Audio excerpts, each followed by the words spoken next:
এই গছজোপা নাম নকলে সকলোৱে চিনি পায় নহয় জানো দোৰোণ গছ ফুল দেখুৱাইছো পাত দেখুৱাইছো কুমলীয়া আগু দেখুৱাইছো কি কাৰণে দেখুৱাইছো আপোনালোকক মই কৈ আছো চাই যাব ভিডিঅটো এতিয়া দেখুৱাইছো এজোপা তুলসী গছৰ পাত অলপমান ছিঙি লওঁ কি কাৰণে ছিঙি লৈছো তুলসী গছৰ পাত তাকো মই কৈ আছো আপোনালোকে মোৰ ভিডিঅটো শেষলৈকে চাব মহিলাসকল বা কিশোৰীসকলৰ দুই ধৰণে আকৌ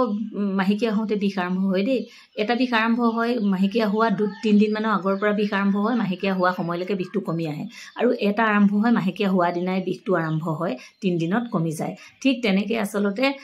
দুটা বেলেগ বেলেগ ধৰণে হয় এটা 3 দিন মানৰ আগৰ পৰা হয় আৰু এটা মাহেকীয়া হওঁতে হয় ঠিক তেনেকৈ 3 দিন মানৰ আগৰ পৰা যিটো আচলতে মাহেকীয়া হওঁ 3 দিন মানৰ আগৰ পৰা হয় মাহেকীয়া হোৱাৰ লগে লগে বিষটো কমি আহে সেইটোত আমি যদি দোৰোণৰ আগ 5টা ফুল 5পা আৰু 3টা জালুক পিছি যদি ৰাতিপুৱা খাব পাৰো বিষটো আৰম্ভ হোৱাৰ দিনাৰ পৰা তেতিয়াহলে নিশ্চয় ইয়াৰ পৰা আমি সুফল পাব পাৰো